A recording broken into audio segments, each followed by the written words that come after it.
Internet Conspiracies and Their Effect on Reality, a rhetorical analysis of following falsehoods, a reporter's approach to QAnon, by Madeline Collins. So what is QAnon and why should we care? QAnon is an internet phenomenon turned radical social movement. The followers of QAnon believe that our president, Donald Trump, is fighting a righteous war against satanic pedophiles who control the upper echelons of government, particularly the Democratic Party. Normally, we would not give this any credence and would brush it off as a conspiracy theory, but its ability to affect societal and cultural change has not only forced us to pay attention, but it's also shown us just how much power fads really have. This directly ties into the central argument of Kevin Roos's Following Falsehoods, a Reporter's Approach on QAnon.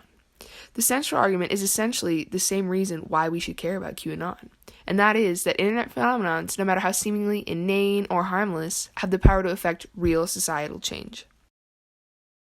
So how does he support this claim?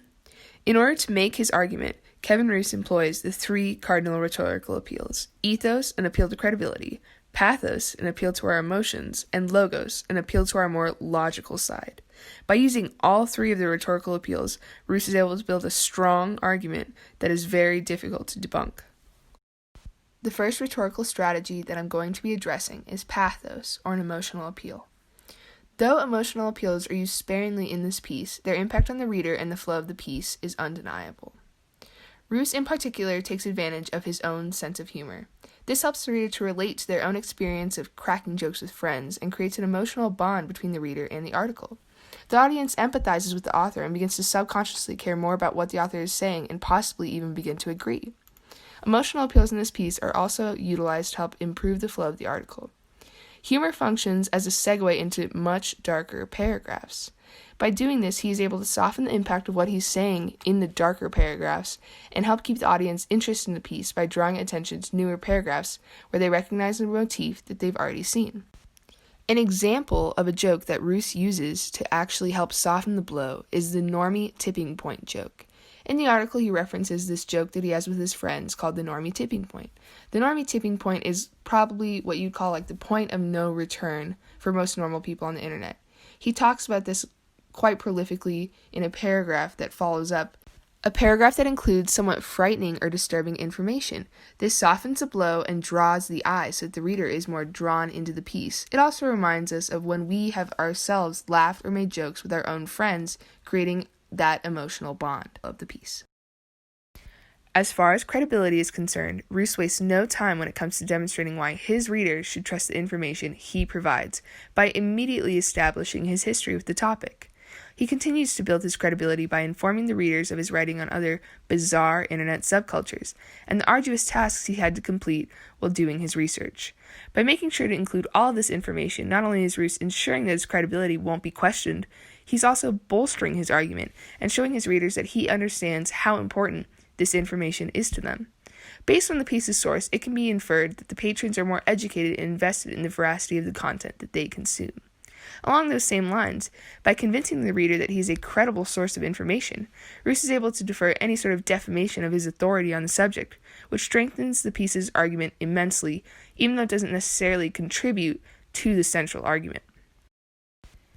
The rhetorical device that Roos primarily implements to actually make his argument is an appeal to his reader's logical thinking.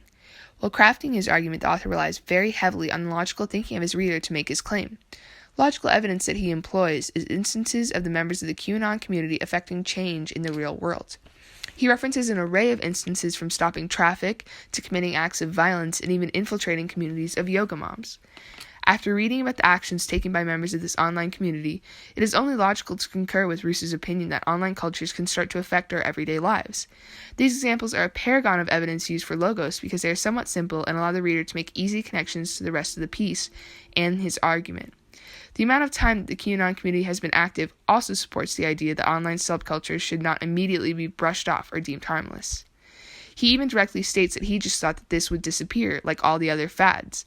Though this information seems trivial, it is actually cleverly and logically tied into his argument. QAnon's staying power is able to simultaneously convince both the author and the reader that the organization has already defied expectations and should not be underestimated.